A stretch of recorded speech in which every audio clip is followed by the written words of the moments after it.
We have to stay on par here. Put shades on. How we do? All right, welcome back. We were live on Monday. Or Monday we spoke with I want to call him Larry Frazier, but it's not. It's Mike Frazier. Talking about how to get into DevSecOps, um, how to as a company, right? What does it look like as a company to build a company around DevSecOps? On see, was it Wednesday? We went live. We did our meetup live where I did a live training on Terraform, um, really centered around pipelines, CI/CD pipelines, and DevSecOps. I also did a um, just like a quick intro, even though we didn't touch on it, to GitLab. I didn't touch on it in depth. Uh, and I also figured out my problem for that I was having with DigitalOcean, and I'll probably do another live today. D just didn't know that that's what I was thinking, but I'll probably do another live today to finish off that complete series of build of using Terraform and DigitalOcean and building out. We touched on Docker containers as well too, um, in that video.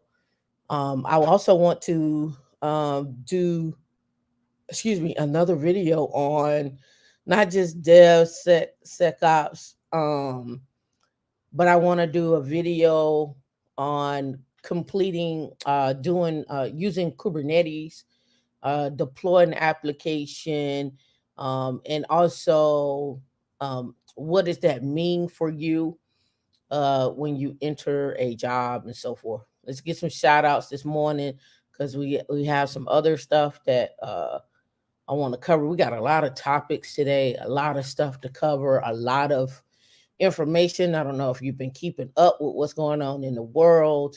It's just so much. And let's before I give a shout outs, let's back up. So you've seen that they closed. They're restricting people coming out of 8 countries in Africa, right? And a lot of people went live yesterday talking about, well, what are you going to do this time around, what you didn't do the last time around.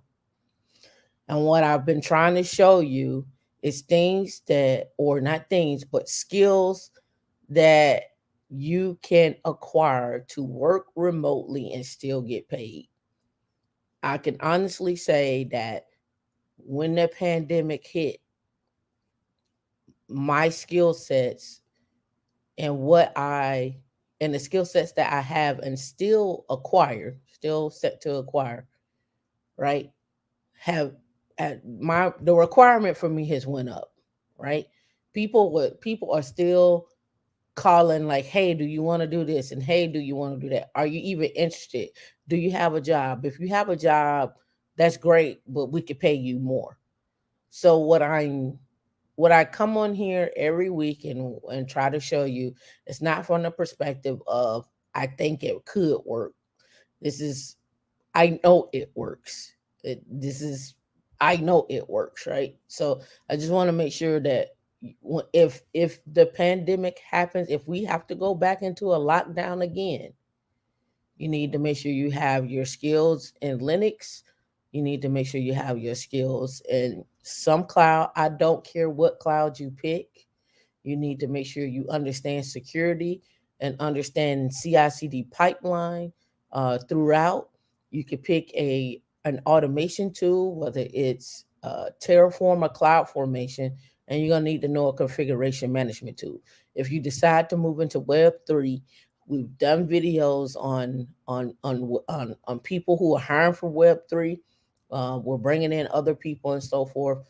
Um, I just don't want you to be on the other side of the map where you're like, oh my God, what am I gonna do?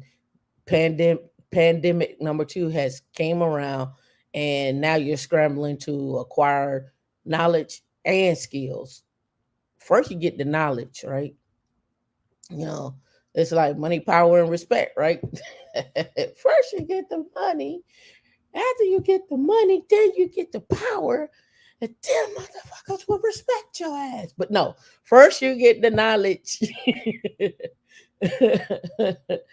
Then you get the money, and then you have the power. The power is the ability to do what your foundation is, allows you to have the power to do what you want, how you want to move. And we're gonna talk about that today. But let's get some shout outs this morning. I'm on my mad rant because I see it coming, and I see people already, going into a panic already. Your shout out. What's going on this morning, friend B? What's popping? How you doing? I hope you all right. I hope you have recovered uh from this. I don't want to say this weekend, but from the festivities of the week, starting with last week. All right. What's going on, Afro P? You right. We are the most underrated broadcast. I am a content consumer, if you want to say. And I go look at other people content and look at what they're doing and what they're talking about. And there's a lot of, I look at people's stuff and I'm like, oh, they missed this gap, this gap, this gap. But I get it. A lot of people do things to try to suck you in to buy a course or to purchase uh, something from them. I get it. I understand. I get it, right? That's what Amazon does, right? Amazon sends you buy something from Amazon, you look up on something to Amazon is sending you an email on something you looked up, like, hey, we thought you would be interested in this. That's what it is, right? But I try not to do that. Maybe I should, but I try not to do that because I just want you to know what your options are and where you should be headed. What's going on, Natasha? How you doing this morning? Happy holidays to you. Happy holidays to everybody. Happy Thanksgiving, whatever celebration day you have. I can go down the list, but we'll be here all day. What's going on, Professor Black Ops? How you doing? I hope that Terraform Ansible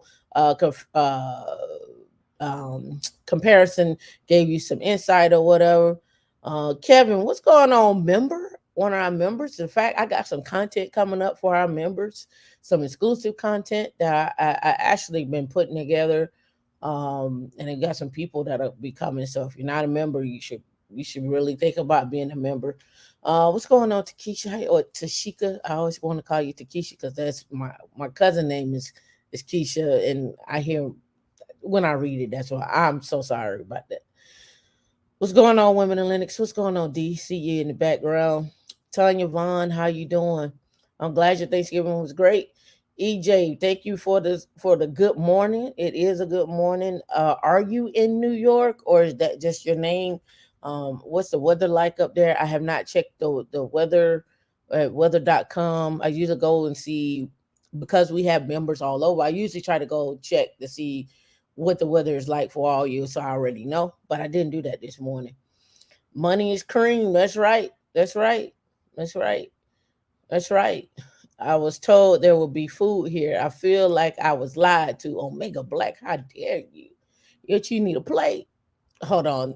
Don't get me started because I've been watching these channels. They've been cracking me up. Like, oh, black women, you can't fix your man a plate. I've been seeing that crap. I've been seeing that crap. I got words, but I'm gonna keep my words to myself because then I don't want to start a flame war. We don't want no problems. We don't want no problems here. We don't want no problems here. All right. Adele, what's going on? How you doing this morning? Welcome back. 20 degrees in New York. Yeah, okay. So, you know, 20 degrees. I don't know. Let's see. I don't know. I think I went outside the other day. It was 83 here. So, yeah, it was 83. I was like, "Ooh, this is top lit. I like my top lit bit, lit bit, lit bit." That's what I was thinking. I like my beat down low, down low, down low. That's what I was thinking. So yeah, D said Omega Black, we got tech food. We got tech food. We got a lot of stuff. We got a lot of stuff. Besides the configuration and administration, do you think there immediate opportunity for? Oh yeah, that's all. See, that's the thing. That's why I you gotta come to the meetups because I talk about it. That's all a part of it. It's all a part of it, right? It's all a part of it. Architecture, design for cloud infrastructure. But you got to remember when we're talking about infrastructure and cloud, we're not just talking about just the cloud itself. There's on-prem clouds. There are, uh, uh, again, cloud. Well, when we talk about architecture, we're also talking about high IoT devices and their architecture, right? So the architecture and design goes a long way.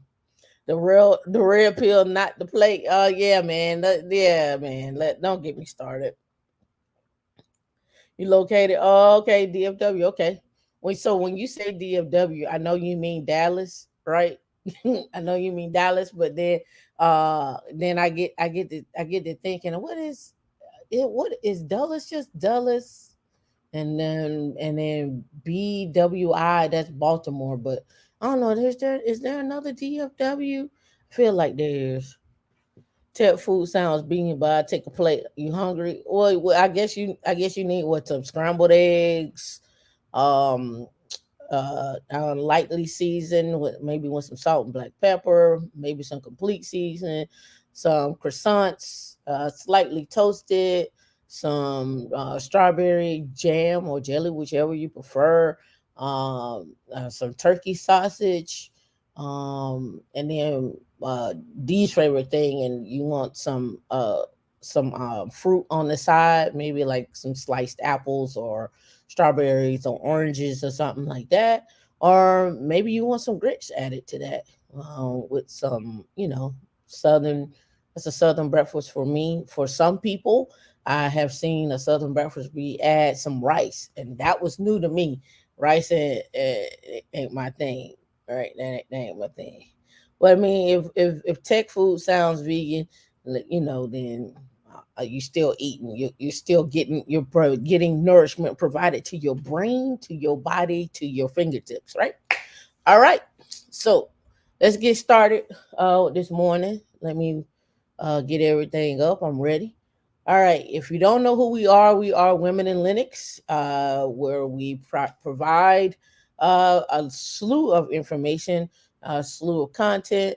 Also, as well, we provide training. We don't just talk about the jobs. I bring people in to one, showcase the jobs that they do, showcase their actual foundation of how they got started, and then the other part of that, I also try to bring in people who are in the industry, so you can talk and ask the questions to them and the recruiters themselves, and we work around here. We actually open up. If you've never been to our meetups on Wednesday, that's why I did one of the meetups live on Wednesday to talk about how to get started with what with CICD pipelines, pre-commits, the whole nine. If you saw Wednesday show, that's usually what I'm doing on Wednesdays on our go-to meeting on our meetup. I rarely go live with our meetups because I want to give people who come to the meetups the opportunity to ask questions, to share their screens, to add, to be engaged.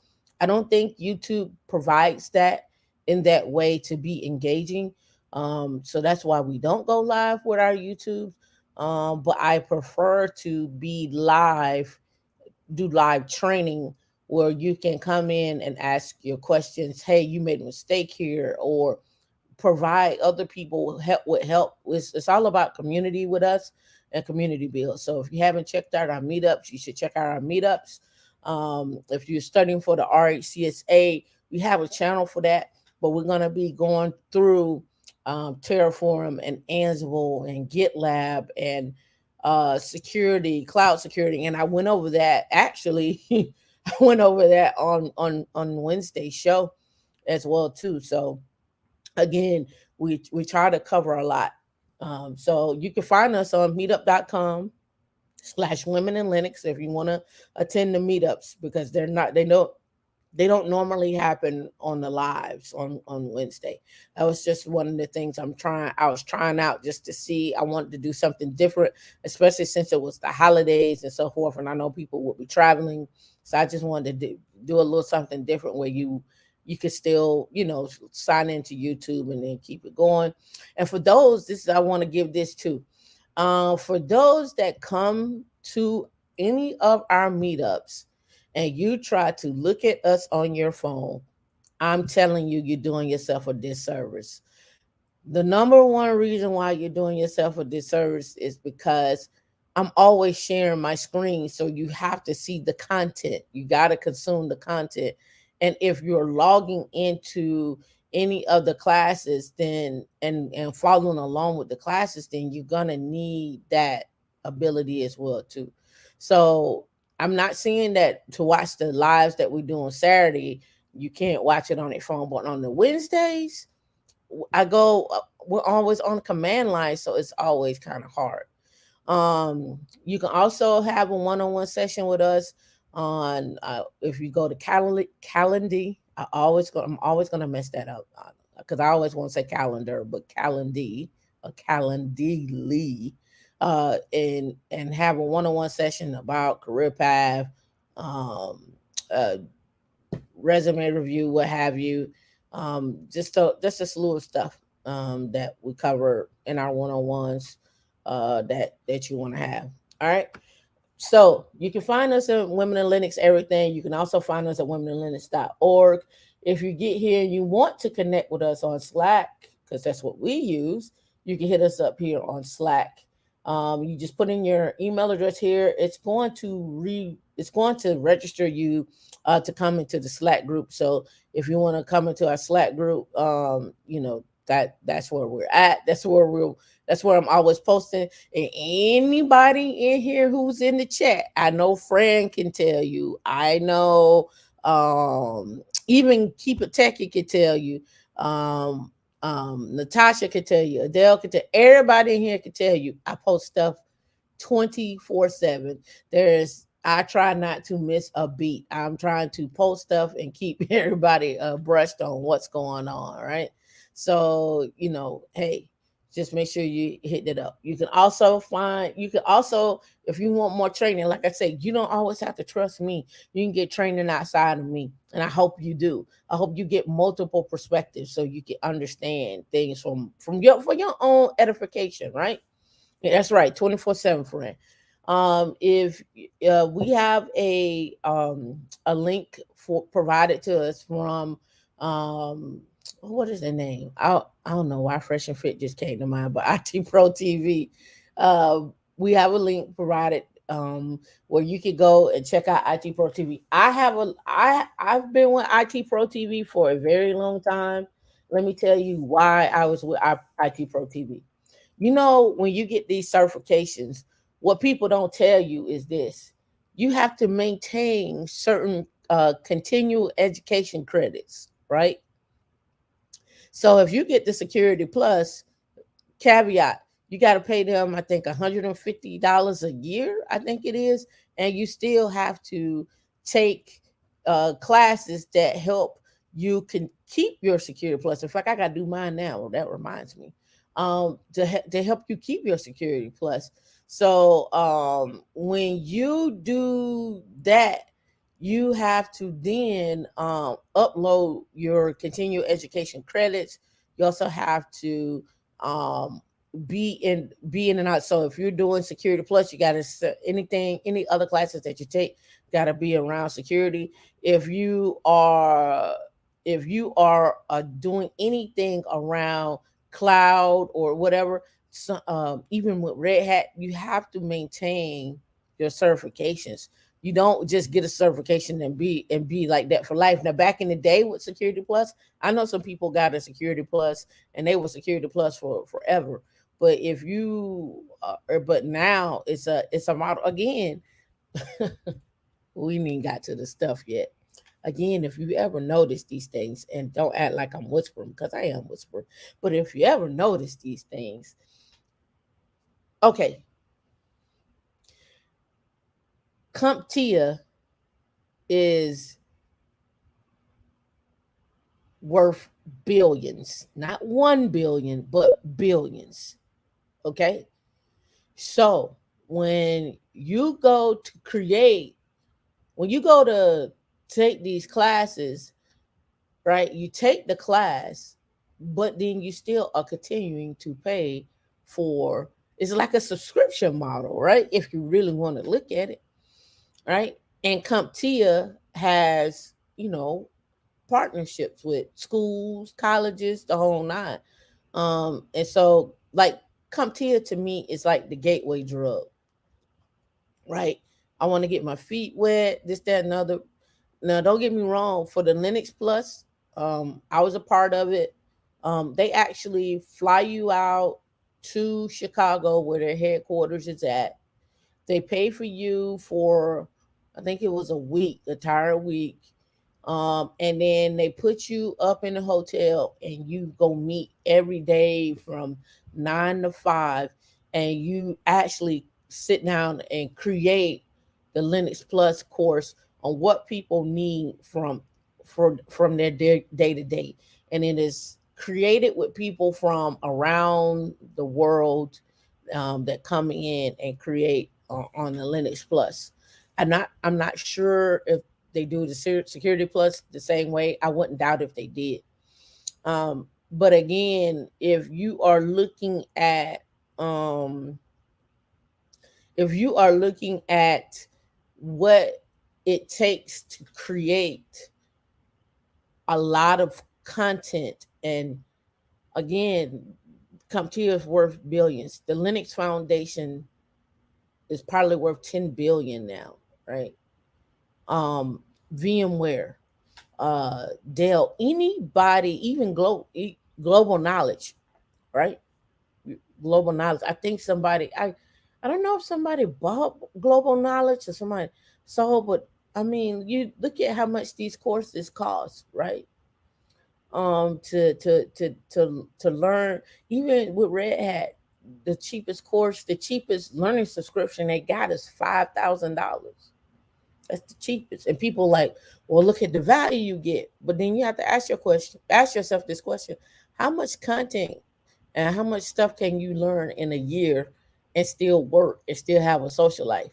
Like if you're spending $5,000 on these courses and stuff like that, and I've done it twice. I've done it twice. You got to consume as much information as you can. You be a fool not to, right? You spend your money, you be a fool not to, right? So again, the learning subscription from Red Hat's, the cheapest thing they got is $5,000. The next one is six, and the next one after that is $7,000. So when I'm saying, hey, let's do this meetup, and I'm doing the meetup, and we going over RHCSA stuff for free, and you don't take advantage of it, and you want to go spend your five, who am I? I'm not mad at you. Go spend your money, right? So again, I'm just showing you where we're at when it comes down to course content. Sans.org, their course is $7,000. $7,000, right? Their course is $7,000, right? Average 6,800, 49, well, maybe about 5,600, right? So and that's where we're at. Coursera, 49, was it $49 a month, right? But the content creators probably get paid one time. They don't get paid multiple times. They get paid one time. So let's say, for example, you come to Women in Linux. I say create a course. This is just an example. And you create a course, and the course is and I pay you $3,000 to create the course. I run that course, say, for 2 years and charge people $500 for it. And then I get off that one course, I get, say, 1,000 people to sign up off that one course, right? That's how this is how it works. I'm not lying to you. You go look this up for yourself. So you gotta remember what you the value that you have is what you have learned. How you package it and how you promote it and how you sell it. It's like blue magic, right? So again, I'm just giving you what's going on in the world. So again, when you look at what you're gonna do for this next onslaught of the pandemic, where we're gonna have a food shortage as well too, and so forth. I told you last week I was on the plane with a rancher, and she was like, expect to have a food shortage with meat for the next 6 to 8 months. And she's like, it's already happening in some areas, but let's keep in mind um the areas that have fruit deserts. What does that look like, right? We got a lot of work to do. That's all I'm saying. I ain't even got to the stuff yet, but just want to put that out there. All right, saw some of these comments. Um, Let me scroll back up. What's going on, Q4? How you doing? You said how? Oh yeah. 75 for a 1-on-1. Yep. Um, yep. Thank you, Tammy. Well, tell them, right? Tell them. 50-year-old every three. I'm not sure what that was referring to. Yep, you are in the wrong business if you're not creating. You're in the wrong business, honestly. Creating, not necessarily creating content, but creating, right? What does that look like? Yeah, it may be old school. Yeah. All right, let's get to it. All right, so if you want to shop with us, you can shop with us over on our actual shop. If you products, you can see where we have a slew of products um, for you. Um, December is our last year for these products. In terms of this will be our 5-year anniversary. We need to have a sale. We should be doing a Black Friday sale. We should be doing a Black Friday sale. I'll leave that on D, right? To come up with a Black Friday sale. D, that's on you, D. All right. And last but not least, again, if you want to donate, you don't have to donate with your money. You can donate with your time. You can donate by spreading and sharing and liking our content, retweets, share this on LinkedIn, share this on your social media platforms and so forth, and go from there. Tech stocks and jobs is our thing. For now, we're actually working on 4 more shows. I don't know how we're gonna do it, but we're gonna do it. All right, got so much information to get out there. All right, so again, that's who we are. That's where we're at. So now let's get down into the knit and the grit. All right, come to the stage. Right. All right. So first things up, D says she don't have this, and I don't know why D don't have this, but let me reshare this with D real quick, and let's open up. All right, let's open up with a company called Planet. All right, now let's talk about Planet. I got 2 links, but Planet expands their sales leadership team as it prepares to go public. And I always try to look at my screen so I can see how small it is for you. Oh, I'm looking at the wrong. I'm making the other screen bigger when I should be making this screen bigger. All right. Yeah, AI has a lot of data, so be prepared for questions. Yeah. Planet, a leading provider of daily data and insights about the Earth, today announced an expansion of its leadership team. All right. So remember, I've been on this kick for a very long time because I just see we in this particular realm, space. I can't emphasize this enough. Still, space and quantum. If you have not been keeping up with what's going on, space, quantum AI, space, quantum AI, DevSecOps it's the gateway to get into any of those. I know because I'm in it, right? So when we're talking about a planet, a leading provider of daily data and insights about the Earth. All right, so that means they got some. You could just start rattling off. Just we haven't even looked this company up. If we're talking about the Earth, we're talking about sensors. We're talking about data. We're talking about satellites. We're talking about and doing big data. We're talking about doing an analysis on it. I don't even have to go to their website, but we are. But I can automatically just from that opening line tell you a little bit about that company. And then the next question is where they're getting their sensors from. Are they making the sensors internal? Are they buying the sensors off the shelf? And if they do make sensors internal, what kind of people are they hiring? Electrical engineers, computer engineers, mechanical engineers. You got to think about weather. You got to think about how that collection of data is at. Who's in what data center? Are they doing it in the cloud? Is the data can this data be shared? These are things you should just for me, that's just automatically off the rip. That's just what I thought about off the rip, right? All right, so they expanded their team. Planet scales its business.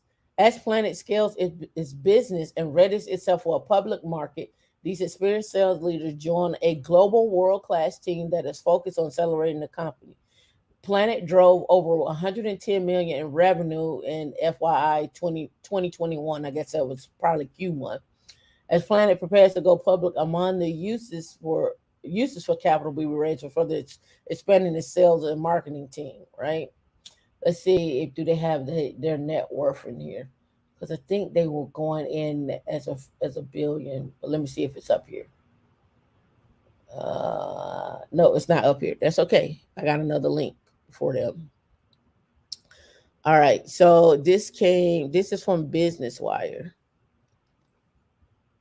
All right, Planet and New Light Technologies deliver satellite imagery to power rapid disaster response at FEMA. Sounds like government contracting to me. Sounds like somebody got a government contract. Sounds like somebody has a way in, and I wouldn't be surprised if it's just not just for FEMA, but anybody that's doing that needs satellite imagery. Google Earth probably had it on, but why not compare and work together, right?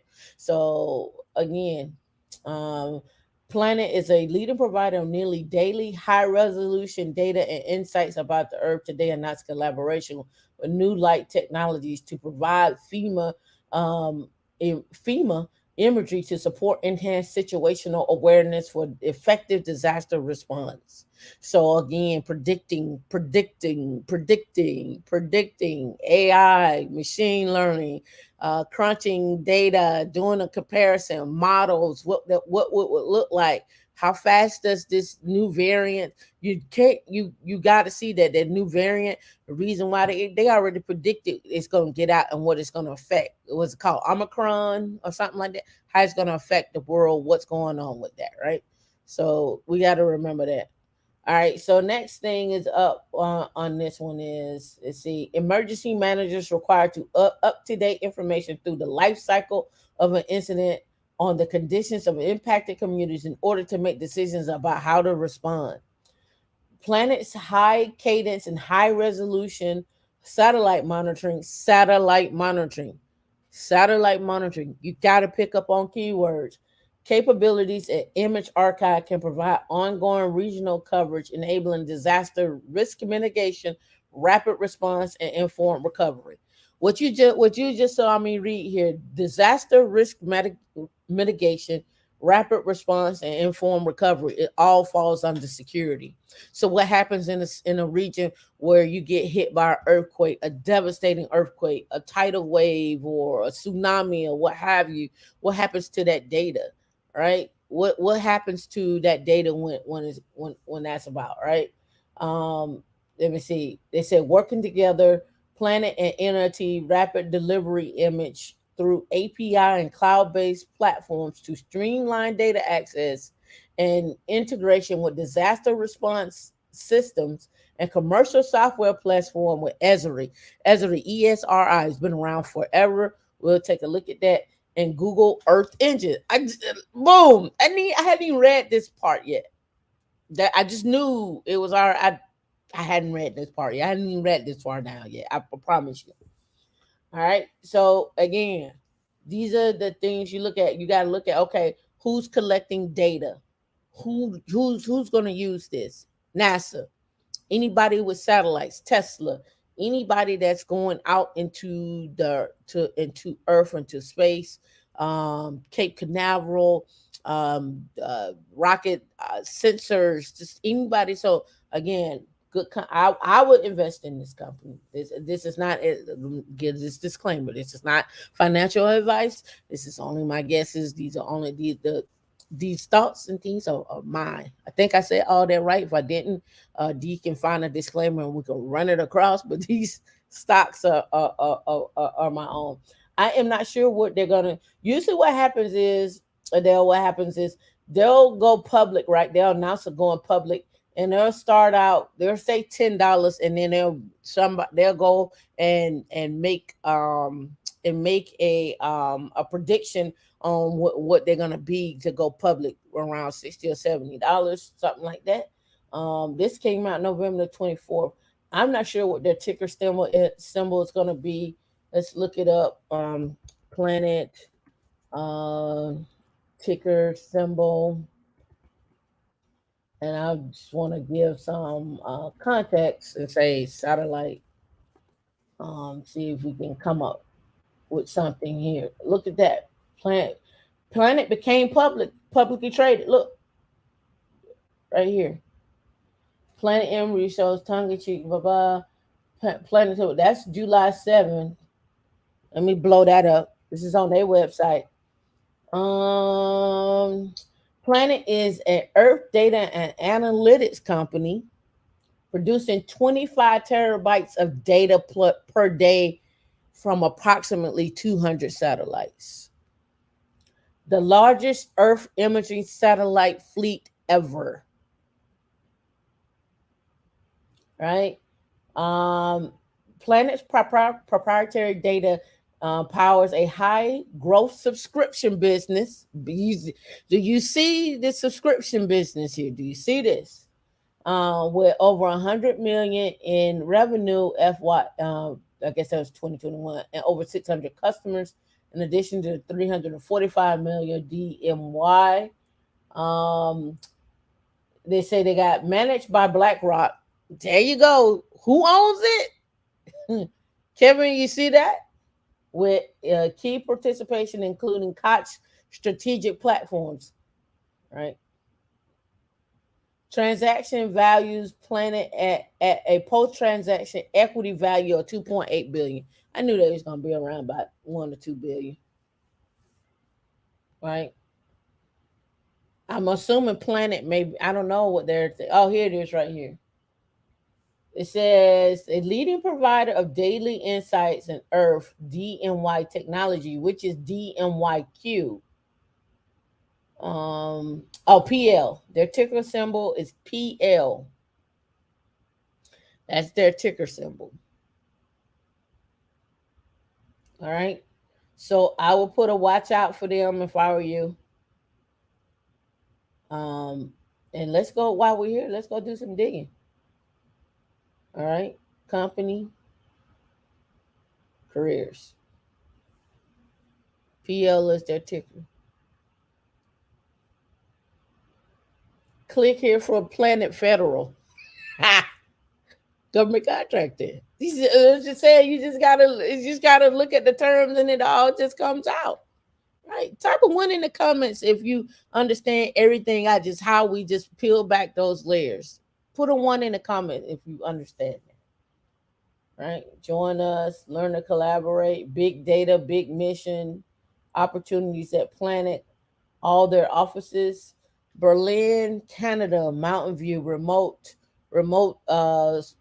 the other Americas is really what that is. San Francisco, Singapore, Washington D.C. Right. All right. So we got software engineering.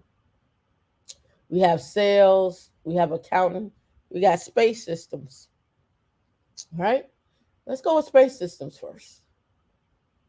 All right. This team, we're a team of analysts and rocket scientists, software engineers, and creatives environmentalists, and champions of the mission. We like hard problems, break world records, and strive to make an impact every day. Electro-optical systems manager, ground station site reliability engineer, ground station site reliability engineer. How many of you even understand that word? Understand that as a career? Do you understand that? You don't? I bet you don't. So think about it, and I'll come back to it. Leading soldering tech, lead validation verification, mechanical, senior electrical, senior security engineer, right? Software infrastructure engineer, right? So when it says ground stations, do you understand what that means? All right, let's go into it. I'm gonna read this and then I'll tell you. All right, what they do about the role. As an SRE, you will be a member of the operations team focused on 99% uptime of the geographical diverse ground station network. Remember when I tell you not everything is in the cloud? Ground station, just like it sounds, it's on the ground, right?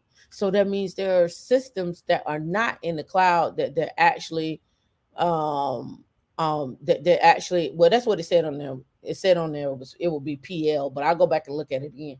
But it's about having your systems that are on the ground. So your servers or systems or racks or what have you that are on the ground, your sensors that are collecting, right? You got satellites out there, it's feeding data back. We got to collect this data. We collect this data and we do something with it. It gets transported somewhere. Data got to get analyzed. Data got to get cleaned. Data has to. We got to do something with it. We got to be able to collect that, right? I can only imagine how much this, if they did all this in the cloud, how much that bill would be. I can only imagine what their bill is like, depending on how they got things set up, right? So you, as the person walking into a job like this, need to understand security. You're gonna need to understand how networking works, how things work. Like we need to have, yeah, yeah. You're gonna touch some physical stuff. Their bill is off the chain, right? If they have everything in the cloud, if they have everything in the cloud, right? All right. So now let's get back to it. So the network is composed a mix of cloud infrastructure, physical infrastructure, networking equipment, and I tell you all the time, be familiar with how to pull a machine off the get a machine sent to you, put it into a rack, plug it in, um plug it in, network it up, get information on, install Linux on it. Just be familiar with that. I'm telling you something that's going to take you for decades, right? Data centers are comprised of servers. Servers are built from somebody, HP, Dell, Supermicro, pick one, what have you, right? Chips in memory, hard drives make up servers, motherboards, transistors, resistors, right? They all play a part, right? Yep, I do. Yep. I don't know. I don't think schools do. No, schools don't do that. I do that. We had a whole, we started out with build a data center. What does it take to build a data center? Just ask yourself that. What does it take to build a data center? You got to have heating, you got to have cooling, you got to have people. You got to have depending on the region, like Florida, that are prone to lightning. Number one capital, number one city in the world for lightning, right? So we got to worry about lightning. We got, depending on if you're in Miami, you got to worry about hurricanes. You got to worry about in the Midwest tornadoes. If you're in extreme weather, where you got to worry about snow and what does that look like, flooding, right? So that's what that is. So ground station spanning 6 continents. They're on 6 continents with this, right? Let me see. Let's see. Unison autonomously track and communicate with planets 150 plus satellites. You going in trying to make sure just the ground station's up. You know how much work that is? You know how much work that is? What do you think you got to have in place now? You got to have in place a way to monitor these systems. You gotta, and we're not talking about just monitoring the systems. We want this because we're collecting data. So here's another thing about collecting data and the rapid pace that you're collecting data, the timestamp, so your NTP server gotta be up, right? You got to make sure that you are keeping track of the timing on those servers as well too. You need to sync the time. You also need to make sure that is that data is being collected. Whatever you're going to do with that data, dedupe it, what have you, go on from there. I mean, I can go on forever with this, but again, um, they talk about it here. A software development experience, this is what you bring to help our team automate, build, and manage a diverse, evolving mixture of software and hardware. Experience in operating systems over worldwide networks, WANs, and how to troubleshoot complex network and software issues. Period. Underneath all of that is probably a Linux box. Underneath all of that is probably understanding how memory works, how caching works, how to set up networking, working with network equipment, depending on what network equipment they have, right? An engineering mindset. What makes you stand out? Have you ever SSH into a satellite? Boom. Have you ever SSH into a Linux box? Is what they asking you. They try to make it sound fancy, but it's Linux underneath. Have you, or some version of it, right? Have you ever SSH into a Linux box? Right? Let us know. Software development experience, Python and Bash, or any other mind. They stated Python and Bash because they're probably using Python and Bash underneath all of that, right? Probably using a lot of bash scripts there, right? Experience developing, testing, deploying software in a production environment with Docker containers. Oh, look at that.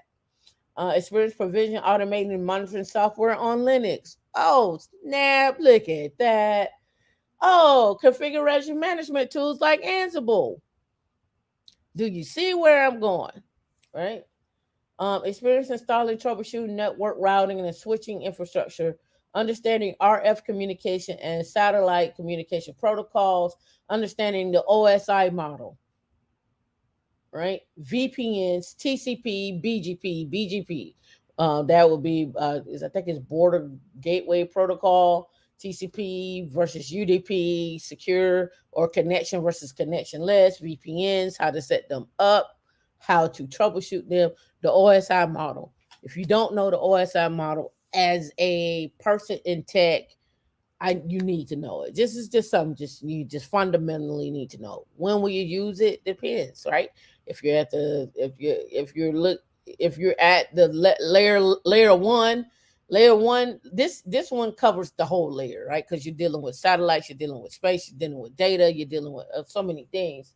Security best practices in a production environment. Um, Experience developing deep software instrumentation, logging, and analyzing aggregated information, especially time series data, right? Mentorship and leadership, right? Here's what they got as far as benefits go, but that's just the ground station site reliability engineer. That is just one location that I picked. I did not go into the software engineer, but we'll do it. Geospatial software engineer, senior machine learner, director of engineering and customer experience director in geospatial quality, senior imagery software, senior machine learning, senior quality, senior engineer, discovering and delivery of APIs. That's going to fall under security too. It's also going to fall under understanding how you do your deployment, and then quality engineer. And then you can go into all these if you want to. D had I'll drop this link in case somebody want to look at the particular job or whatnot. D will drop it for you. I just wanted you to see Planet. All right, let's keep moving. Next company up is Manscaped.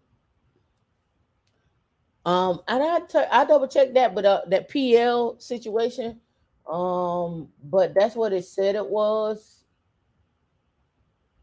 Let me see. New Light Technologies is NLT.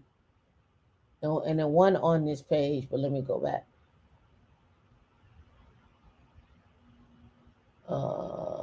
Let's do this.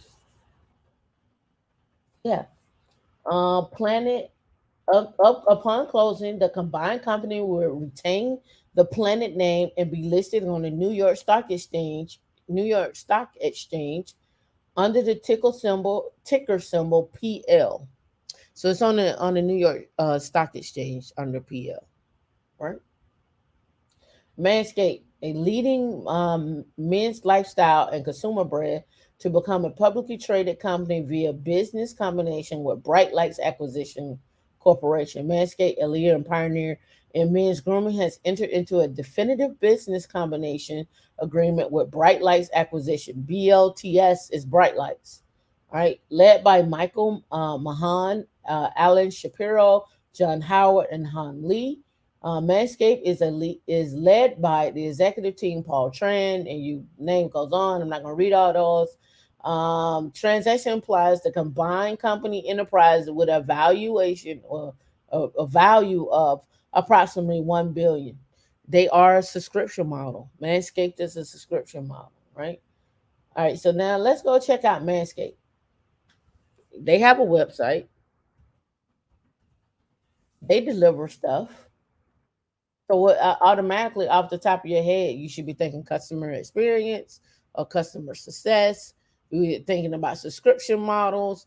We're thinking about some warehouse that they may have partnered with or they have of their own. We also got to think about how to maintain their website and what does that look like. So let's go here. Look, they're all over here. PKG calls our products. There's all their products. Let's scroll down here and see if we can find careers. All right, so we got investors. They have patents.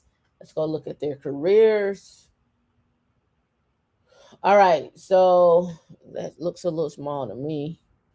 Let's see what it looked like for you, because it looked a little small to me. I blew that up some. I think you can see it good, but let's go a little more. Okay, that's a little better.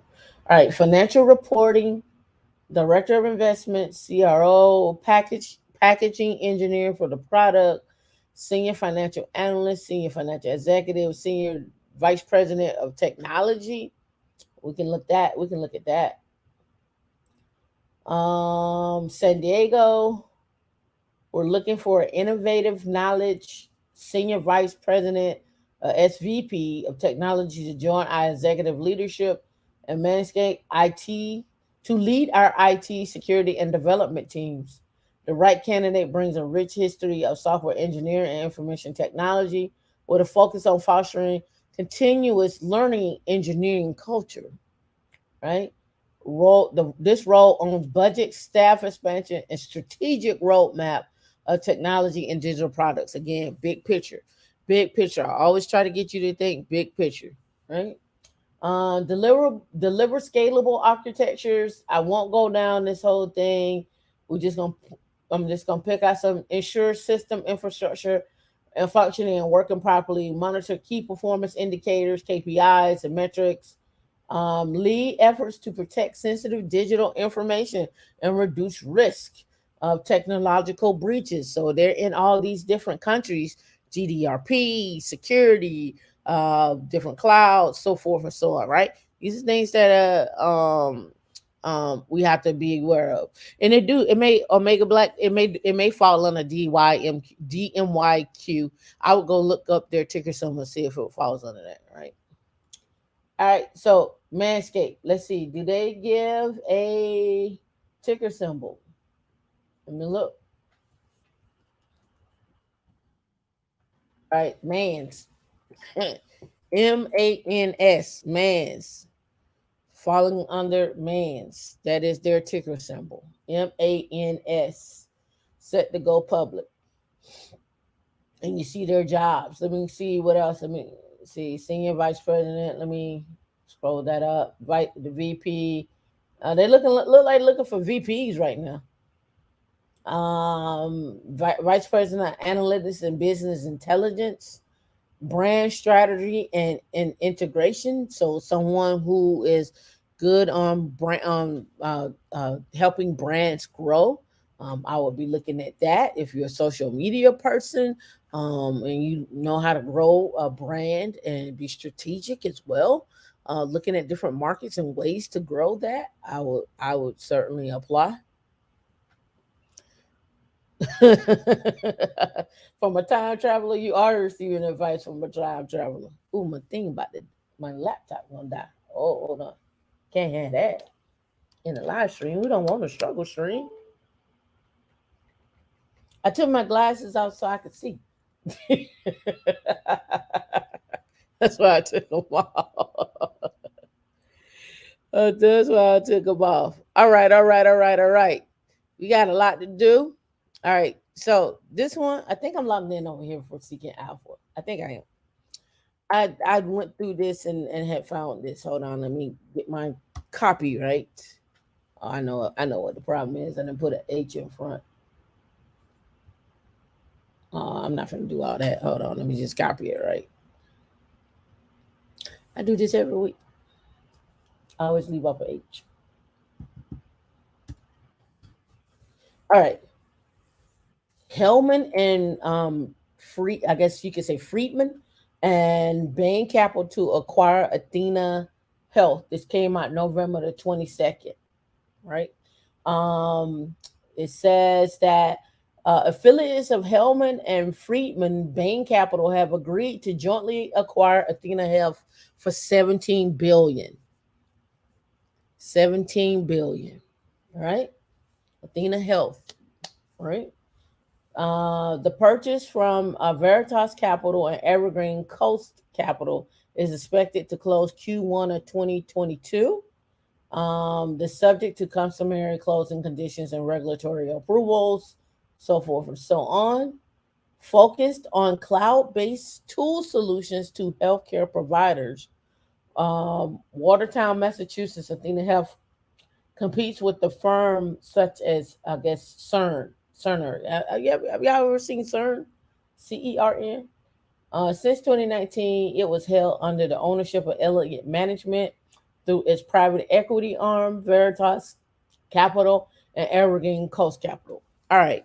So next week, I'm gonna tell you now what I am gonna be looking at, and what I have been looking at for a very, very, very long time is a hedge fund. We see a lot of these investment companies, these funds, they'll go and create a fund. In fact, I got another one coming up, man. You just don't know how much stuff we got. We may go over it today, but we just may go roll back to back. I don't know. I know D need a break or whatnot. She could probably take a break, and I'll keep going, and we just do a countdown for the next show. I don't know. We'll figure it out. But again, when it comes down to these investment firms, these hedge fund capitals, I mean these hedge funds, man, we got to do better, right? Because these hedge funds hold a lot of power. You acquire a lot of power first. You get the money. Got to get the money, right? We don't do that, all right? So I was avoiding this one, but I'm gonna go ahead and go back into it. Oh, Athena Health. I need to give y'all the ticker symbol, huh? Well, it's doing a joint acquire. So let's go here. I need to do that. And while I do that, let me paste this so don't forget it. And then I hit enter. All right, let me see. Let's look up ticker. They don't have a ticker on here. Okay, so let's see. I think they have partners with 140,000 ambulatory care providers throughout all 50 states. See. I don't give a. I wonder if it's going to fall under this private equity fund. D can post this. You all can do some research on this, um, if you so desire. But they're going public at 17 billion. I think they're going to be together. Let me see. The firm is currently investing in its 10th fund with 24.4 billion committed capital and has over 95 billion in assets under management as of September the 3rd of 2021. And that is about this particular company. So look up Hellman and Friedman, which who I would be looking under. They're probably going to roll them under them. Is hf.com. This is their port. You can check out their portfolio. Um, Contact news about their culture, so forth. Because one of the things I would love to like ask, like I had like someone who's actually seeking these companies out. What are they looking for in these companies? What kind of return are they looking for? Um, what futures did they see in the company? How long did they have them under microscope? How long were they in talks for? A year or two?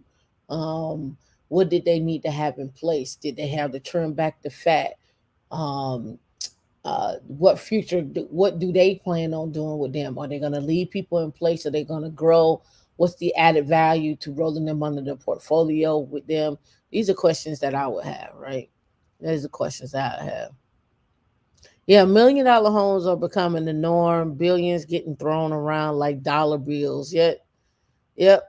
That's what I've been saying. That's why I was like, man, I'm like, we can't say millionaires no more. We got to think about billions. All right, let's go here. All right, investors making NFTs of the blockchain on the blockchain. All right. Let's blow this up.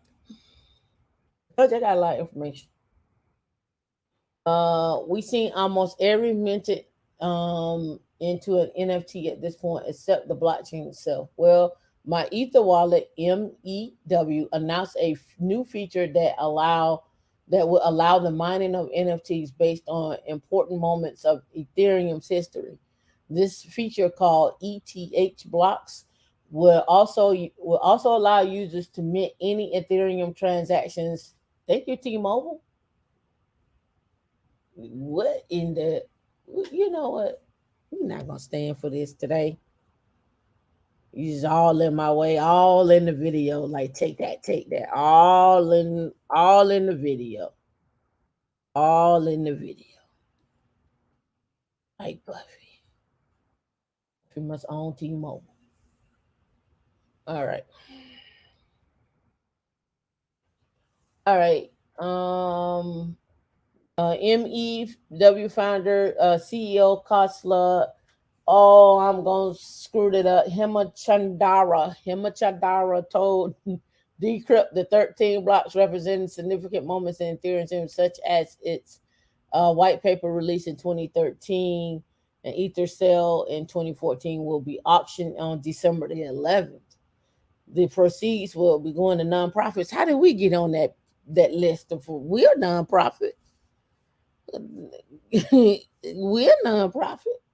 We need to be on the list. However, the project will ultimately mint hundreds of thousands of blocks, the actual NFTs and JPEGs created using data uh, from specific Ethereum blocks. And once they're minted, the owner can try to resell them for an even higher price.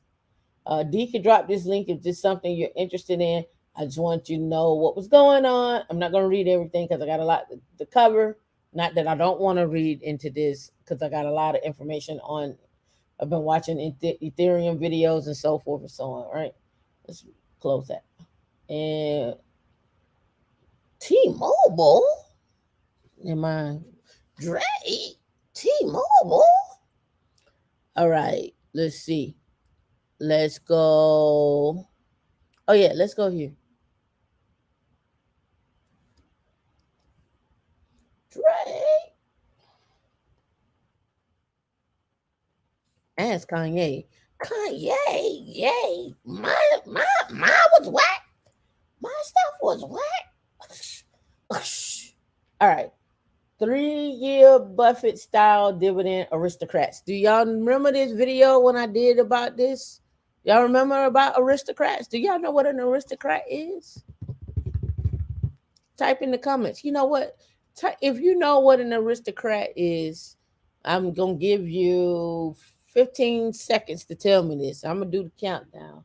I'm giving away $20. Giveaway $20, Dion. Starting now. 1, 2, 3, 4, 5, 6, 7, 8, 9, 10, 11, 12, 13, 14, 15. Anybody know that? Oh, come on. All right. Investopedia is your friend. And it's funny how Investopedia took over. Oh, I'm spelling Arist. Arist. Oh, crap. There we go. All right, here we go. I went over this before. Dividend Aristocrat is a company in the S&P 500 that is not that not only consistently pays a dividend to shareholders, but increases in value and output. But the key here is a company will be considered a dividend aristocrat if its dividends consistently have been paid out over 25 years. So it's 25 years for an aristocrat, right? Right. So let's go over here because I forget the other one off the top of my head. King. One is a king. If you're a king, you've been around for 50 years paying dividend. And if you're an aristocrat, it's 25 years. So those of you that are not sure, like, how do I invest? Who's paying dividends? Just go look at the kings and the aristocrats, and you'll see who's been paying dividends that have increased over the last 25 years. And then go take what you know from what you learn from that list and then go look at the companies. If you are in Robinhood, some of these companies are not going to be on there.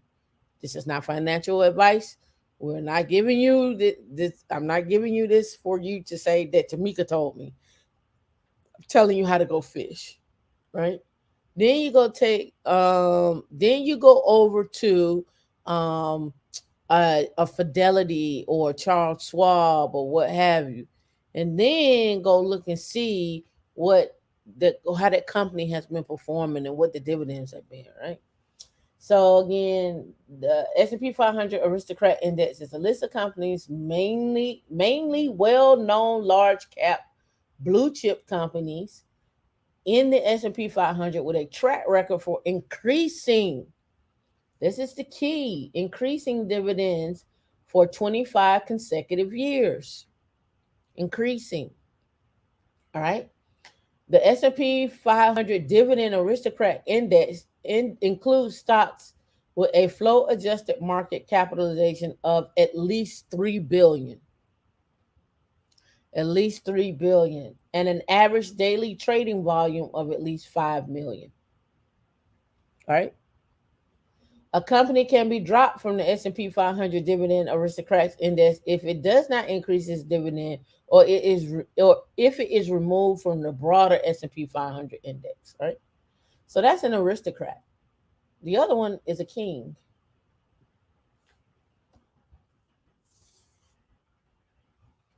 We'll go here. Put a space here.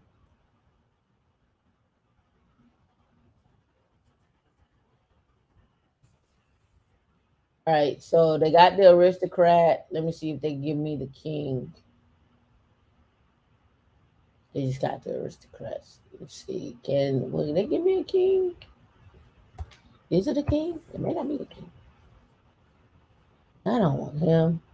I have to look up the other one. The one for 50 years of investment. So 50 years.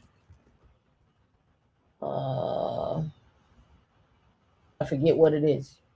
I have to find it. But anyway, when you look them up, one is 25 years, and the other company have to been around for 50 years with increasing dividends over time. And if you don't have those increasing dividends over time, then you don't make that list. So look that up. I'm gonna go back to through my notes and look it up. All right. Um, I'm looking because I had some ones that I wanted to share with you. Oh, that's on that list. There it is, right here. The three yield Buffett style dividend aristocrats for a rich retirement. Here's the ones that they pointed out, right? And you can go on the list and look them up, and then you can go research them. 3M, J&J, and VFC represent a three high yield dividend kings that deserve to be virtually all in all retirement portfolios. Basically, they're saying analysts expect 11.3% CAGR long-term returns over time. These dividend kings, right, are likely to generate 403,000 in retirement income in their first 30 years of retirement. I don't know who's the first 30 years on. I don't know unless you invest in that too, right? But if you invest 100,000 over 75 years, you would have delivered 6.5 million. But I don't want to be 75 with 6 million, and I don't have nobody to leave it to or nothing like that. But it just gives you an idea, right? So 3M, what was the other one? 3M, J&J, and VFC. Let me do this. Let me log in. Um, Let me go to my swab account. Let me go to my swab account because some of that's not in places like Robinhood. And let me log in. And then, no, I'm not showing my portfolio. We just going we just want to see some. We just want to look up some people. Hey, I lost money yesterday. Yeah, I lost $400 yesterday. It's okay. All right. So let's go here. 3M.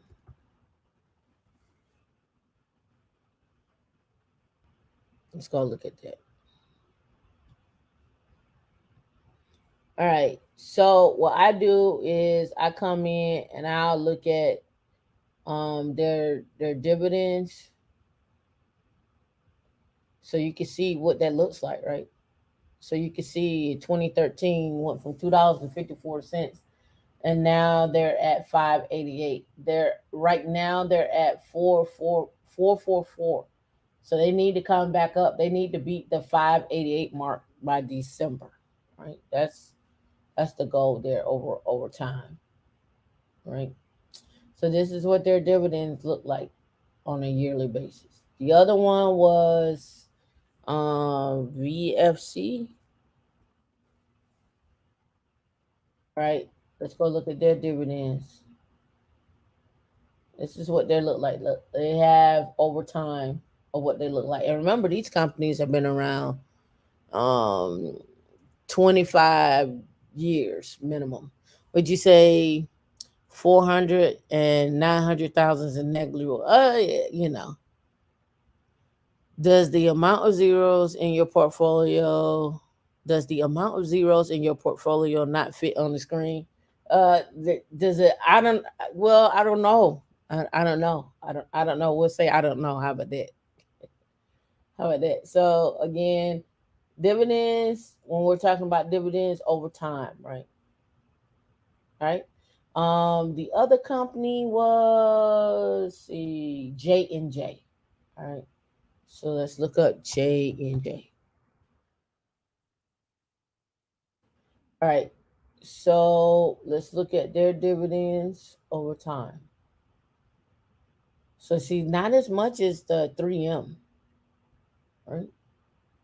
And so you can come in here and you can look at companies like, so Tesla hasn't been around 25 years. How old is Tesla? How old is Tesla? Is Tesla like maybe 15 years? Maybe 10, 15? I may be aging. I may be giving it too much there. But companies like a Honeywell or a Coca-Cola or Pepsi or whoever the owners of Pepsi is, right? Is Pepsi owned Pepsi or is Pepsi owned by somebody else? I don't know. Is Pepsi owned Pepsi? I'm not sure. Or do they fall under another umbrella? Um, shit. Kellogg. Who owns Kellogg, right? I'm just thinking of household brand names. And these are where you start looking at the aristocrats and the dividend and so forth. Like, all right, so Aristocrat list Investopedia. And I know I spelled it wrong, but here it is. Here's the list. AT&T, they don't give out dividends anymore. I think they got knocked off the list. Exxon Mobil, Walgreens, ABBI, IBM, 3M. These are old companies.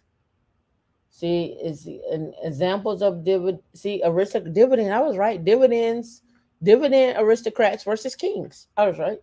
Examples of dividend aristocrats. Let's go here. And examples of let's go here. So you all, I did this before. Uh, Let me blow this up. A company, a company that pays out ever increasing dividend is ideal for investors for looking for stable income. Being such a company is positive signal that the firm on sound financial rooting, right? A business is paying shareholders. If a business is paying shareholders too high a percentage of its profit, it may be a sign that the management prefers not to reinvest in the company. Moreover, blah blah blah. Pros and cons: stable income, blah blah blah. Dividend aristocrats versus dividend kings. With a dividend aristocrat must be on the S&P 500 with increasing payout over 25 years. To qualify as a dividend king, a firm must only meet one hurdle: paying increasing dividend consistently for at least 50 years. At least 50 years, right? Some dividend kings will also be dividend aristocrats, and not all aristocrats will be dividend kings. For instance, they have not been around for 50 years or not in the S&P 500. It's less common for companies to consistently increase their dividends over half a century. So the number of dividend kings tend to be fewer, right? Dividend kings. I'm gonna give D this link so she can post it, but you need to be aware of what you're investing in. This is not financial advice. This is not this is not Tameika telling you what to do. Tamika's just giving you options. You need three buckets. The three bucket system. Go look it up. Three bucket system. Money that you're gonna play with now, money that you're gonna play with in 25 years, and money you're gonna retire on. Three bucket system. I was gonna bring somebody on to talk about that, but again, it's a three bucket system. If you're gonna stack your stuff for long term, stack your stuff for long term. I would be investing in something that's going to be a 50-year mark, like an investment. Like that's something I'm going to be putting in there. I'm holding that forever. I'm not letting that go. Like a real estate thing, like a REI or some REIT, something of that nature. 25 years. Like, hey, I want to have two hotels in 25 years or three hotels in 25 years. What does that portfolio look like? How do you set that up, right? And something for right now, right? Three bucket system, right? So these are things that you all need to be consciously aware of, right? If you are at your company and your company has a 401k, great, cool. All right, then what are you gonna do after that? How are you gonna how are you gonna make that money work for you? What kind of 401k is it? Is it a Roth 401k? Is it just a regular 401k? Is there a match? Personally, I would be looking for companies that are going anywhere from 4%, really 10% to 25%. I've seen some 50% out there actually, not on a match, not on a match.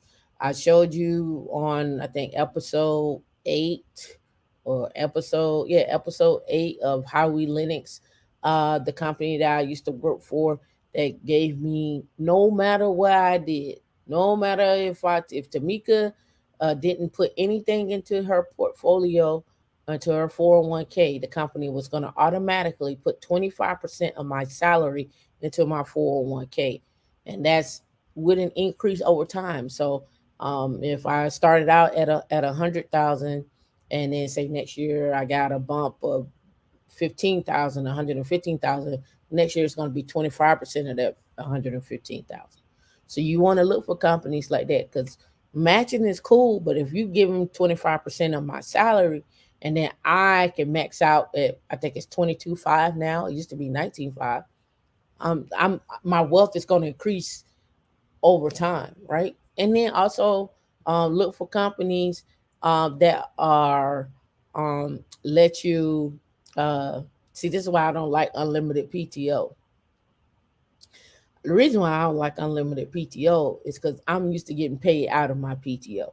So, for example, um, say my PTO accrued for me was 45 hours to, at the end I think I had 50 hours, so I will accrue 50 hours a month for my PTO, right? So let's go do the math on that, right? 50 times 12, what's that, 6,000?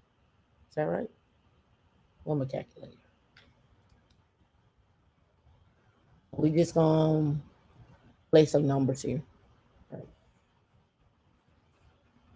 All right, let's change that calculator view, make it a little bigger. There we go. So we'll say 60 hours a month times 12, 72. I don't know why I said the other number, 72. All right. And let's say, just for all intents purposes, that's 72 hours. Let's say I was getting paid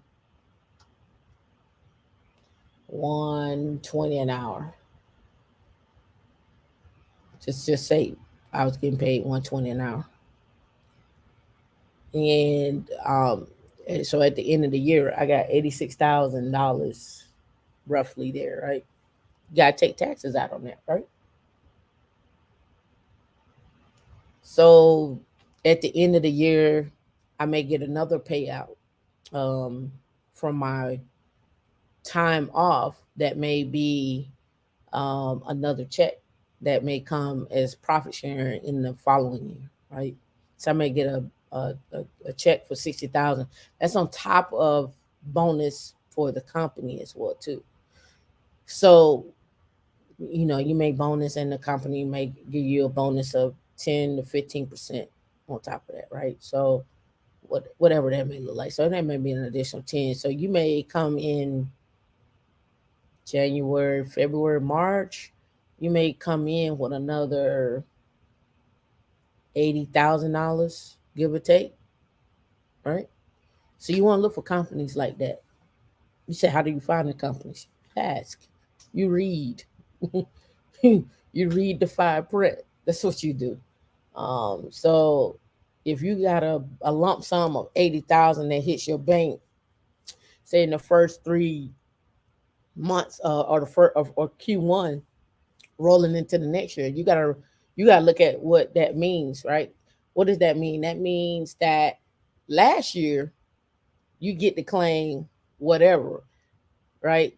Because the money hit in the new year, that's where you start getting that's when you start rolling into another year. So now you got taxes, right? You got to understand how companies work, how businesses work, right? You got a company that understood, okay, well, you're gonna make this money this year, but we're not gonna pay you out to next year. That's a whole new tax year, right? So, boom, you take that money. Now you need to take that money and put it in investment. The minimum investment that you want to take, this 80,000 that you make, right? You can chop that up however you want to, but you want to take that and then go put that into something that's going to at least return you better than what the S&P 500 returns you, which averages around 8% to 10%, give or take a year or two. So you want to beat the S&P 500. So you want to say, I want to make an investment that has a return for me that's at least 10%. Remember, this is not financial advice. This is just things that I've learned over time. These things are just what it is, right? So when you get something that's going to return you this at least a minimum of 10%, Now you're gonna take that minimum of of that return, and you can now recoup that investment, the money you've attained from that investment, right? So say you returned you $8,000. So that purchase, if you want to go put a new down payment on uh, a mobile home, tiny home, a house, or what have you, an investment property or whatnot, you can then go put that money on investment property, right? So that's how it works. That's just your money making money for you. And how did you make that money? Well, you made that money in tech and you went and invested somewhere else. All right. That's what that is. So I hope that made sense to you. Aristocrats versus kings, um, 25 years versus 50 years, and what is that, and what does that look like? All right. So now, I still got a whole little thing, so I'm gonna run through this real quick and try to get us off of here. But like I said, I knew it was gonna kind of go over, because I had a lot of information. And I guess I could save this for the next one, but the next show I got a lot of information there. What returns more than 10%? A lot of things return more than 10%. A lot of things return more than 10%. Um, I would have to have another session on that, but Heritage Insurance, Interest Insurer Tech partnership with Slide. Um, I don't know if y'all been keeping up with this insurer tech industry, but you should. Um, Insure tech. Why is this a talk? It's a talk because the FBI just got hacked. Companies keep getting hacked, so you need insurance to protect, right? So again, Heritage enters in a strategic partnership with Slide, a startup insurtech P&C carrier, is led by Bruce Lucas, Heritage former chairman and CEO, providing its enhanced technological capabilities and allowing it to participate in InsurTech's equity upside. The company will receive 6% equity stake in Slide, an InsurTech PNC carrier with an estimated of 250 million posted valuation, and warrants. Remember, you have stocks and warrants.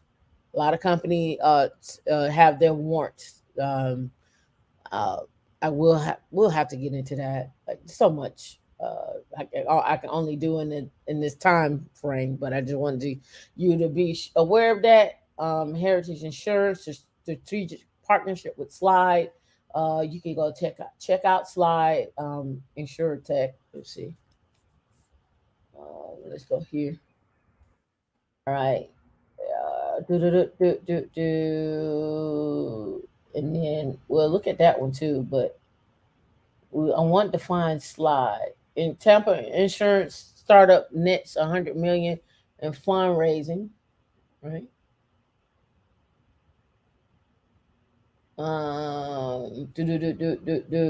Slide, a startup insured out of Florida, out of this area. A Tampa insurance tech company has raked in 100 million in early fundraising, one of the highest haul of any Tampa-based startup. Slide is a startup designed to build custom policies based on the giant caches of detailed underwriting data. Closed its Series A round, Series A, till still time to get in. Um, Earlier this month, at a, af- after a setting of an initial goal of 75 million. So the company is called Slide. They're based out of here. Here's Bruce Lucas, and it's out of. I should try to get him on the show. I should try to get him on the show. All right. Um, It says this is a handful of insurtech companies. We all were gracious enough to distribute their presentations, which are below: Mbroker, Everlance, Insurify, Life.io, Quilt, Insure. Insurtech probably will be on this list later, but again, I just want you to get these companies out there so you know. You can go check out Slide. We don't have time. Yep, the company's called Slide. It's a SLIDE. slide. I'll drop this link in. You could probably follow the breadcrumbs from there. All right. Next one up is this company here, IoT data collector. This is what they are. We talked about space and sensors. IoT data collector, Samsara IPO will be fun to watch. TechCrunch crew is still in the modest period of repos thanks to blah blah blah, Thanksgiving holidays, blah blah blah. So this morning we're taking a brief look at Samsara's IPO filing. You have heard of some. You may have heard of Samsara, founded in 2015. It raised more than $900 million during its life as a private company, including a simply massive 700 million round in 2020. Samsara is evaluated at 5.4 billion. 5.4 billion. All right, big bucks for a young company, yes, but it does have the results to back them up. What does Samsara do? It is a new company reading its IPO filings, and that's what's another thing. You know what? We're gonna do a show on how to read IPO filings. That's what we're gonna do. IPO filings is always fun, good fun. You get to play a diverting game. Can a company actually explain what it does? Most companies cannot. It seems in many cases that after 11 rounds of edits between lawyers, bankers, blah blah blah, thankfully, blah blah. Oh, you want me to have a membership? I do have a membership. I just don't have it on here. But again, check out Samsara. Let's go. Check out Samsara's website. Samsara.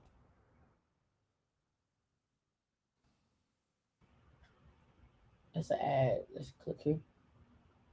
Connected Operations Cloud. Check our prices. Our products, platform overview, video, vehicle telematics, apps and workflows. I reviewed this company a while back. I remember this website. I reviewed this company a while back. Let's go here. Careers. View open roles. Their locations, you can see tons of locations. Tampa, Raleigh, Miami, Missouri, Pennsylvania. Let me blow this up. All right. Big data, machine learning, business technology, finance, hardware engineering, recruiting. They need a lot of recruiters. They got 24 positions.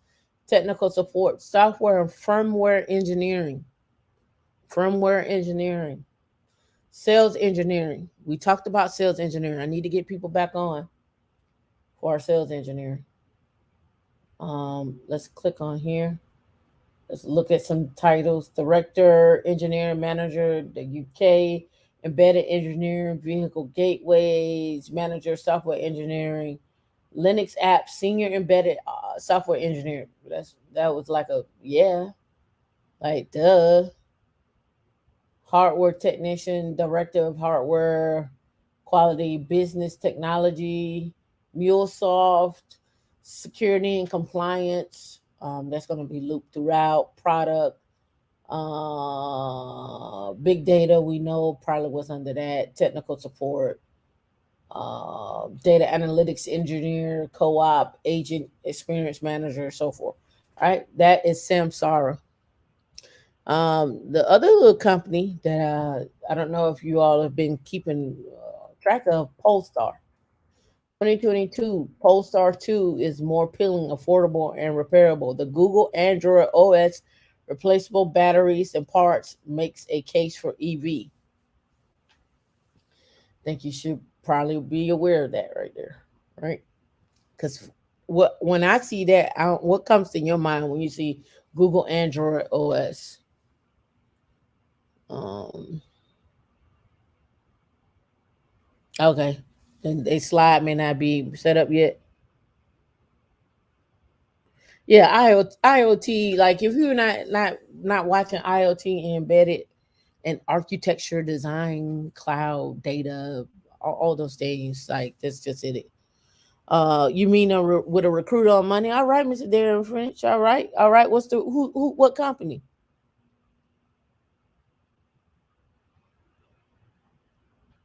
Yeah, IoT is mostly ignored. But it's not IoT for the cloud. That's the thing. It's IoT devices is on prem. We just saw the ground station stuff, right? We just saw that with the satellite with damn, I just forgot the name of that company. The satellite company that I just did. God damn it. Oh, you got an interview Monday. All right. Oh, you just playing. What was the company I just did with the satellite and the ground stations? I have to go back to my notes. Let me see. Planet. We just saw that with Planet. Planet. All right. Oh, Polestar. Let's go. We can already imagine. But the first thing that came to mind when I saw Google Android OS was security. Security. Right? That's the first thing that came to mind. Reject all. Yeah. Let's reject all. All right. See, Polestar about investor relations. Are y'all not gonna give me any jobs? No jobs? No jobs? Let's go. See, careers at Polestar. Polestar. What Polestar? Here we go. Ooh, there's some out there. 149 jobs, 17 locations. Let me see. Do I just click here? Yeah. Marketing, career, customer career, load more, technical lead, digital facility, event manager, senior buyer, customer care system, customer care team leader, Sweden, senior systems engineer, telematics, data transparency lead, sustainability, R&D stuff, security officer, threat watching, pen testing lead. That's what came to mind when I saw Android. That's what came to mind. Polestar. What is Polestar? Ticker. Are they public? I think they are public. They're going public. That was in September. Let's see.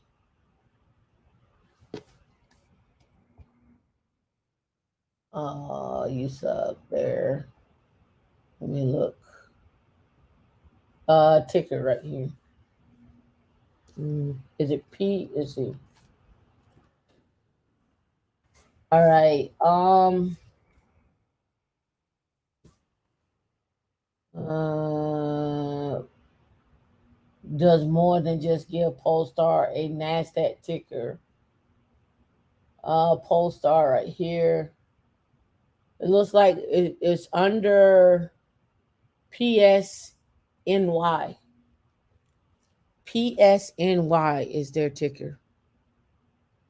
PSNY. All right.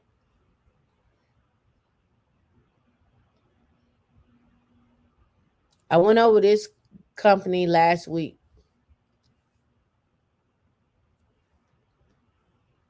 One of these not gonna get done on this list, D. We're gonna have to roll that over into the next one. Yeah, I don't think they went public yet. That's why I'm telling y'all to watch out for them now. These are the things to look out for. So if you can get in pre-IPO, like on Robinhood or do a pre-IPO, there are some websites out there to let you do pre-IPO, so you can buy before it goes public. Ride the wave and dump it. Ride the wave and then dump it. You don't have to stand in the long haul. Wait about a year or so and then get back in, or you can stay in, right? But right in, get in and dump it. Why SoundHound is valued at five times the of Shazam. The wonders of helping a company leverage its voice AI. All right. SoundHound is set to go public on the NASDAQ early 2022 with a nearly 2.1 evaluation. I talked about SoundHound last week. SoundHound. I won't go into more detail, but I wanted to make sure you know it goes public in 2022. Um, this is the one I really wanted to bring up, and there's so many. Did y'all see this one? The crypto VC firm Paradigm debuts its monster $2.5 billion fund. Dee can drop this link. She has access to it. As a crypto market continues to push forward towards new heights, investors are finding heightened LP appetite to exposure to the space, leading a new venture fund that are huge even at 2021 standards. They were founded in 2018 by Coinbase co-founder Fred Asaram, and Sequoia Capital partner Matt Hong has closed its latest fund, and it's a doozy. The firm announced a $2.5 billion venture fund, the largest crypto fund, shooting for $2.2 billion centric fund with Anderson Horowitz announced this summer. $2.5 billion, right? $2.5 billion, right? Did y'all know this company was worth $13 billion? About to show you. Text checking software maker Grammarly is worth $13 billion in its latest funding. This was November the 17th. Around 30 million people use Grammarly every day. Y'all know the story behind how Grammarly got founded? Let's go to Grammarly.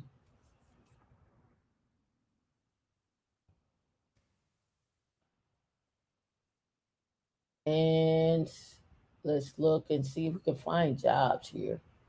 Let me blow this up. Small for my eyes. Blog careers and culture. Openings. Remote hybrid first. So recruiter, technical sorcerer, Ukraine director of product engineering, product and design, uh, benefits manager. Somebody look up the ticker symbol for Grammarly, because I'm gonna have to go to the next one, but I just want to give you this one. 13 billion. Customer experience, then engineering, DevOps, application security, engineering manager, editor, engineering manager for Grammarly Business, machine learning, mobile, iOS, Mac OS, software engineer, systems engineer, applied research assistant, GRC lead. We had Charles on talking about GRC for Netflix. Um, look that up. Those that with the CISSP and big data background, this is your realm. So cybersecurity and data analytics and so forth, right? What in that talk, he talked about what does it look like for a what the security and big data. What is the value add to the company? The value add to the teams. Should we be doing this? Should we not be doing this? And then what should we be doing? What's coming down the pipe, and prepping the teams for that. So that's a mix of security and big data. Machine learning, technical program manager, front end, marketing, those that are in marketing, SEO, product engineers, data scientists, linguists, design manager, product designer, quantitative user research, sales, and so forth, right? So a ton of jobs there, ton of jobs. Oh, hey, yeah, I saw that they don't have no plans of going public, but then but what their jobs look like too, and how much they're worth, right? Stripe co-founder says that the $95 billion giant is fintech company is okay with being private. And I wanted to bring up these two companies that are private for a reason. So in your offer letter, you can negotiate for more equity, just in case. You know who else is another private company? Probably didn't even know they were private. Did y'all know Bloomberg was private? It's privately held. Bloomberg has his hands in everything, down to government contracting. They even have a platform, because I signed up for a demo on how to get government contracts and how to use that platform to acquire those contracts, right? So they're in everything. But again, when you go look at these companies, you ask yourself, is the company public? Is it private? What is its plans? What does equity look like? What does it look like to be invested in that company? Like Amazon is public. So, you know, right? So just little things like that. All right. Mm-mm-mm. I I have this right here, but I want you all to go take a look at this. I don't have time to do a deep dive, and I thought I was gonna be able to. So TechCrunch has like these little things like okay, let's just talk about blockchain, but they have a whole, and this is old. You can see it's from 2018, but they have conferences that are ongoing about blockchain. This is old, so you can go and probably change this probably to, I don't know. Let's see if we can change it to 2021, and does that come up?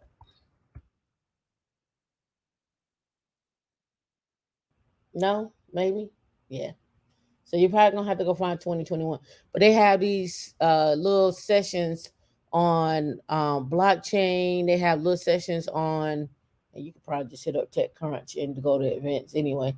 They have little sessions on. They got a space session coming up that I wanted to attend to talk about. They have the different companies that are centered around space. If you scroll down here to events, Ubiquity, here it is right here, space, December the 14th through the 15th. I'm not um advertising for them. I'm just telling you what's out there. However, look at what companies are attending this and the people who are doing the talks on these stages, and what are they talking about, right? Astra Rocket Lab, Redwire, all talk about going public in the space arena in 2021. So who is Astra? I've already covered Rocket Lab and Redwire. Who is Astra? Um, Engage with aerospace companies. Which ones? What are the aerospace companies? Who are they targeting? Check out who's on here. Here's the agenda and so forth. Uh, you know, go look them up. Who Firefly or Aerospace? Lauren Lyons, right? Holds a bachelor degree in mechanical and aerospace engineering and certificates in robotics and intelligent systems and engineering from Princeton University, as well as a master's in business and government policy from Harvard Kennedy School of Government. Prior to joining Firefly, Lauren, remember network. Your network is your net worth, right? Look at her network. Her network is huge. All right. Prior to joining, Lauren served as the lead systems engineer on the Blue Origin Advanced Concept Department, where she led a team developing a novel spacecraft, and before that, led human landing system national teams requirements, verification, validation, and certification team. Prior to Blue, Lawrence spent several years at SpaceX, where she worked on reliability, safety, mission, and assurance, and chief engineer for Crew Dragon, Cargo Dragon, Falcon 9. Her responsibilities include risk and change management, blah, blah, blah, leading the NASA certification engineering effort at Crew Dragon's first visit to the space station. She's got a long record. Love to get her on the show. D, reach out to her. You gonna reach out to her? I'm gonna reach out to her. This kind of stuff I want to see her having footprints in. Right, right. So that's just that one. And I think we're almost done. I think I can get done in the next four. Um, She must be a cyborg, right? Yeah, she's stacked. She's stacked. I'm excited. Tab Trader raises 5.8 million for a mobile app that aggregates crypto exchange data. You should already be thinking what I'm already thinking. What am I thinking? Well, what are you thinking, Tameika? I don't know. Oh, hold on. Let me do it right. Tameika, what are you thinking? I'm thinking cybersecurity, big data, cloud, architecture, auditing, GDRP or GDPR, GDPR. Um, what else comes to mind? Scaling, right? That's what comes to mind for me. So let's go check out Tab Trader. Um, as many of the top cybersecurity cryptocurrencies seem to temporarily stabilize near all-time highs, users looking to speculate on tokens that are a bit more volatile are searching across exchanges for to find details. Amsterdam-based startup Tab Trader has been capitalizing on the search for a platform that aggregates prices and tokens availability across dozens of exchanges. While other platforms allow users to look at token prices across exchanges, most are desktop optimized, while TabTrader has built a substantial presence for the mobile app on iOS and Android. As different exchanges take different approaches towards onboarding new tokens, crypto traders are increasingly signing up for accounts on multiple exchanges and tracking prices across multiple apps. TabTrader is a cross exchange price alert feature or cross exchange price alert feature. So let's go look at Tab Trader.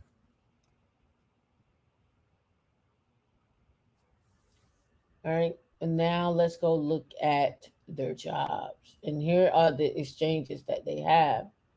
Went through it quick. You can go through and check it out. Tab Trader.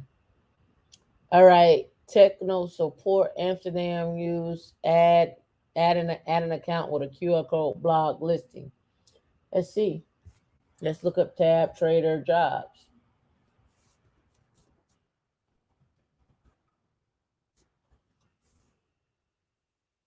Looks like they're on Angel CO. Job openings at Tab Trader. And then we got some at LinkedIn. Open up. All right. Social media manager. Those that are looking, the only two jobs posted up here. And then customer support. Curate, write, schedule, interact with social media posts. Oversee research and planning, calendaring,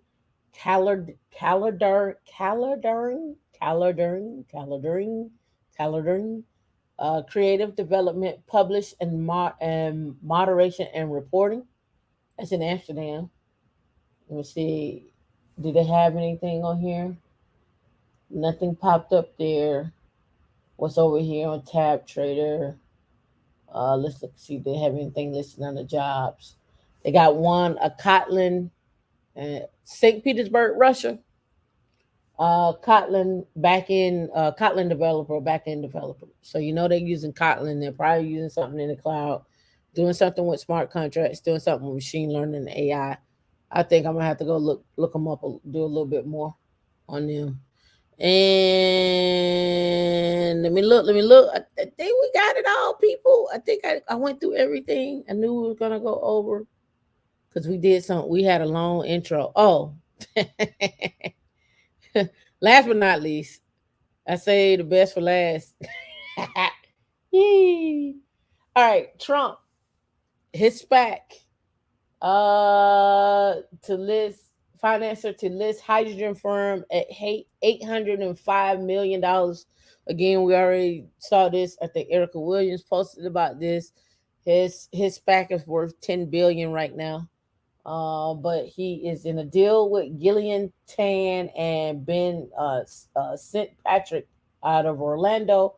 The founders have helped to make take on for me. So Trump SPAC financier to list hydrogen firm is his financer, right? But again, Trump his SPAC is worth 10 billion. Also wanted to share that with y'all so y'all know where the money is flowing and going. I pray and hope that today, guys, you got a chance to open up your eyes. I thank you for rocking with us. We talked about crypto. We talked about the NFTs with blockchain. We talked about the crypto fund that's 2.5 billion. We talked about Samsara. We talked about Planet. We talked about I mentioned Bloomberg. We also got into Strike. Who else did we talk about? I shut down my notes. Oh, here they go. Polestar, Soundhound. I didn't talk about this company. I thought I was done. I didn't talk about this company. Uh Astroscale raises 109 million for its on orbit services technology. On orbit services technology. Japanese startup Astroscale has raised 109 million in a Series F round of financing, bringing the company's total to 300 million. The company specializes in on orbit servicing technology designed to help reduce the amount of debris that exists in the operating orbital altitudes, and also to extend the life of existing satellites. Remember, I told you about space junk? Don't think that company Space Perspective, who's launching into the stratosphere, doesn't have the ability or can make itself have the ability to scoop up space junk, right? Because they're going into the stratosphere. So we already know we have some satellites and stuff orbiting the Earth. We've seen millions of them, right? I think I want to launch my own satellite now. Women in Linux need their own satellite. But again, I wanted to have that with you. It is called Astroscale, and they're out of Japan. Um, here we go. And then here's their careers.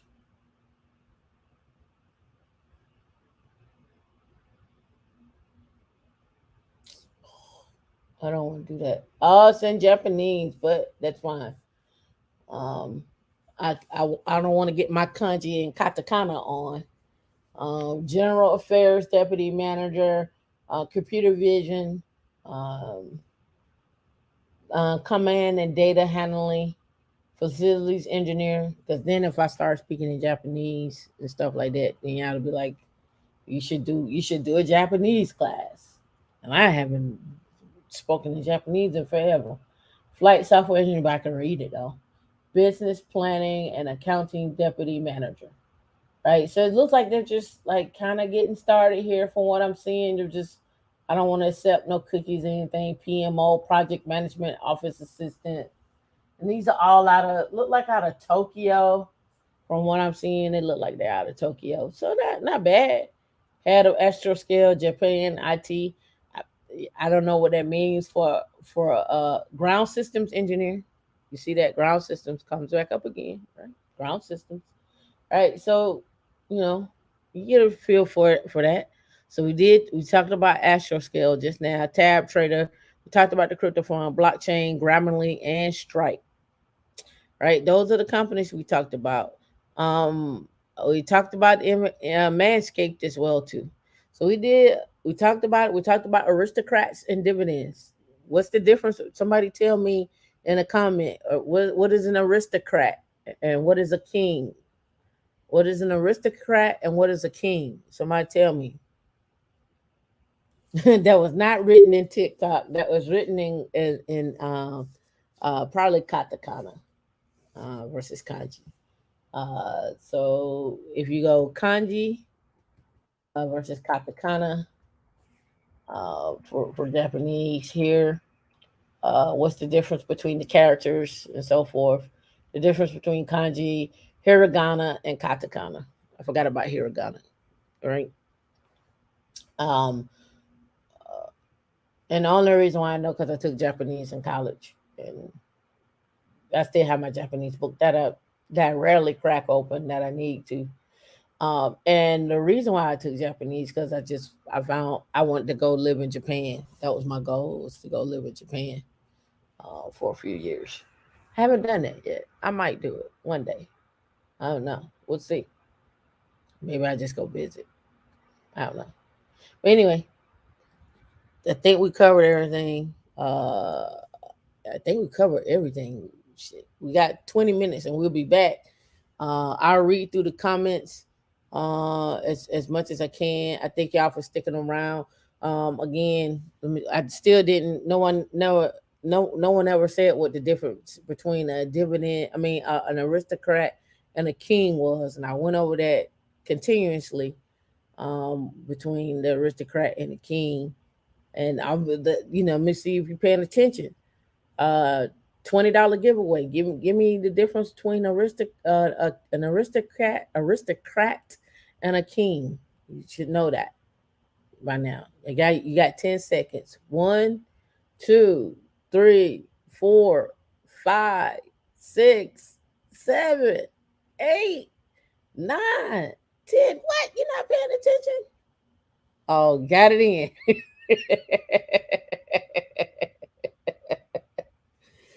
You got it in. I was like, wait a minute, you giving away money? I'm giving away money. So I needed both of them. Friend, because you came in and you gave half. You know what? I'm feeling lovely today. I'll shoot you $10, and no names. I'll shoot you the $20. Give me I don't know. You can drop in if you all are in Slack. Drop into the Slack chat. For me, I think I'm TNR on this one. I think I'm TNR and Women in Linux. And give me your cash app. I'll shoot that over to you ASAP. You won $10. Oh, you did both, but you didn't give me the numbers. I only see Aristocrat increased dividend for 25. And then you came and did the other one after the time had been up. You got it in right at the time, but there was a delay. So 50 years increasing. Yep. But I got you, friend. So shoot me your cash apps. You never know. We may have another giveaway on the next show. I don't know. This is how I'm feeling. Don't know how I'm feeling. Don't know how I'm feeling. All right. Next show in roughly 20 minutes. Got a lot of information on the next show. Dia be joining us on the next show. Get your notepads ready. I gotta cover a lot, and I don't have a lot of time to do it in. So be ready. All right. No name. Fran, congratulations. Shout out. We gotta get our sound effect hooked up. I got a soundboard too. We need to hook it up. All right. So I hope y'all learned a lot today. I hope you continue to strive. I hope you see you back in 20 minutes. Get something to eat. Be back. All right.